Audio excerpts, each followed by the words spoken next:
orang yang berjuang menyenangkan ibunya, orang yang berjuang menyenangkan ibunya, disayang Allah dan disamakan statusnya dengan orang yang berjuang di medan perang. Sebaliknya jamaah sekalian, anak yang durhaka kepada ibunya, anak yang durhaka kepada ibunya, atau suami yang menyakiti hati istrinya, suami yang menyakiti hati istrinya, yang tidak lain adalah ibu bagi anak-anaknya, akan mendapat murka besar dan azab dari Allah. Hadirin jamaah Jumat yang sangat saya hormati, dalam 7 menit ke depan saya akan menyampaikan khutbah dengan judul Ibumu Masa Depanmu. Ibumu Masa Depanmu.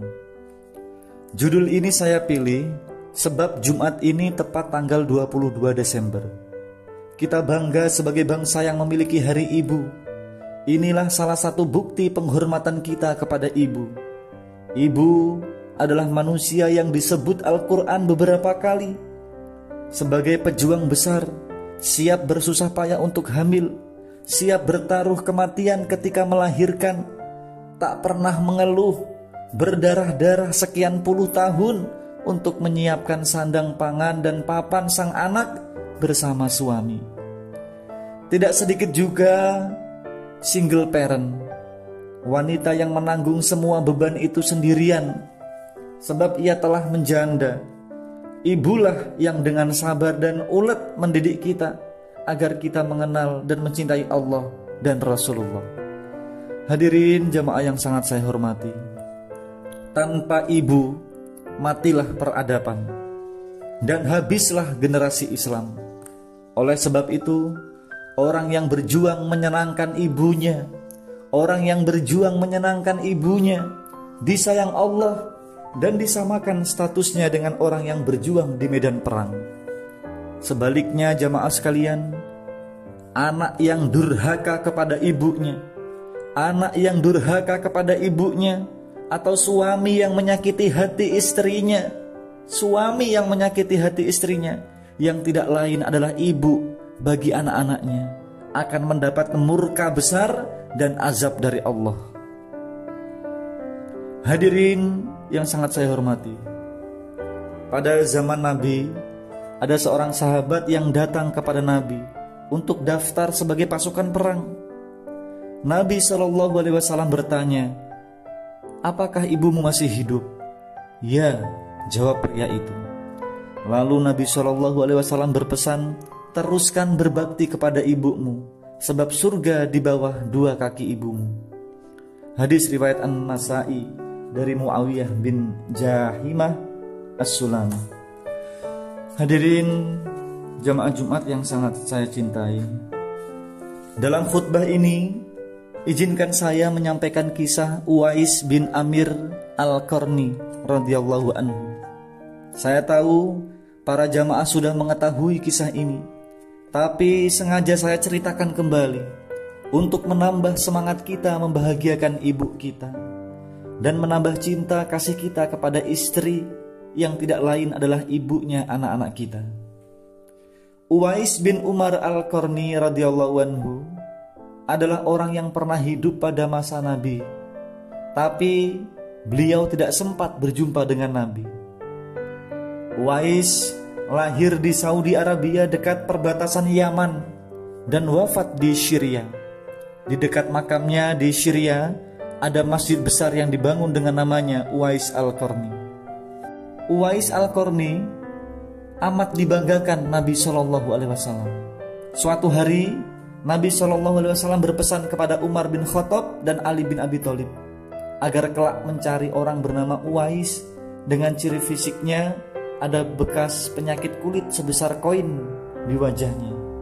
Nabi berpesan kepada Umar dan Ali agar meminta Uwais untuk berdoa, memohonkan ampunan Allah untuk mereka. Jauh setelah Nabi SAW wafat, mereka benar-benar bertemu dengan orang dengan ciri-ciri yang disebutkan Nabi.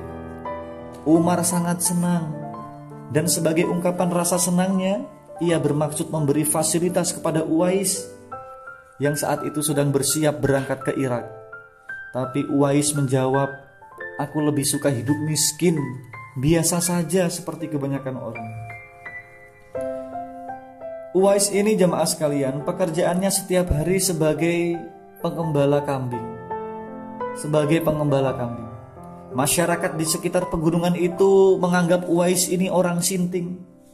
Sebab setiap pagi dan sore, Uwais ini menggendong kambing naik turun gunung. Tidak ada orang yang tahu apa yang ada di dalam benak hatinya. Ternyata ia melakukannya dengan tujuan melatih kekuatan fisiknya. Ia berencana menggendong ibunya dari Yaman ke Mekah untuk berhaji, sebab ia tak punya biaya sama sekali. Hadirin jamaah sekalian yang sangat saya hormati, pada masa haji, waktu itu Uwais memenuhi permintaan Umar, memintakan ampunan Allah untuknya. Walaupun setengah terpaksa, sebab ia merasa jauh lebih junior. Sedangkan Umar bin Khattab sahabat Nabi yang senior.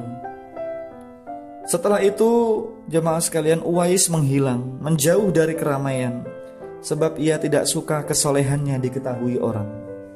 Pantaslah ia disanjung Nabi SAW sebagai orang yang dikasihi Allah, dan doanya selalu terkabul, termasuk doa untuk orang lain. Hadirin yang sangat saya hormati, dari kisah itu ada beberapa pelajaran yang bisa kita ambil. Yang pertama, jalan ke surga tidaklah jauh dan sulit. Ia berada di kaki ibu kita. Jalan ke surga ditentukan sejauh mana bakti kita kepada ibu. Memasukkan infak ke kotak masjid atas nama ibu, atas nama orang tua, itu termasuk bakti untuk orang tua. Yang kedua, salah satu cara dikasihi Allah adalah menyembunyikan kesolehan.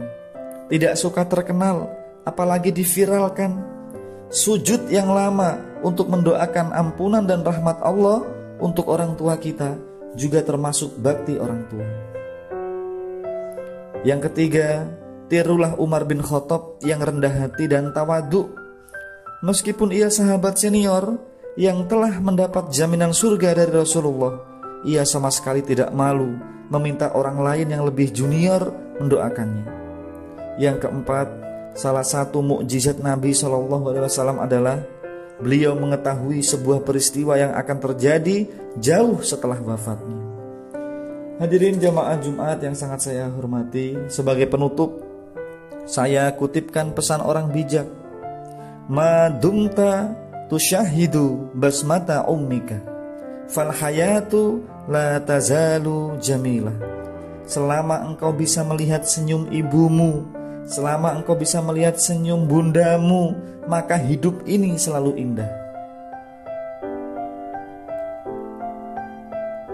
Kemudian ada kalimat yang bijak juga mengatakan, di balik kesuksesan orang, di balik kesuksesan suami, di balik kesuksesan anak, pastilah ada seorang wanita yang hebat, yaitu ibu atau istrimu. Apa beda suara ibu atau istrimu dan suara senapan? Suara senapan mencabut nyawa, sedangkan suara ibu atau istri mengembalikan nyawa. Selamat Hari Ibu, cintailah ibu kita, berprestasilah untuk meraih senyumnya. Gendonglah orang tua kita ke pintu surga dan tinggallah bersamanya selamanya. Aqulu qouli hadza wastaghfirullah innahu huwal ghafurur rahim.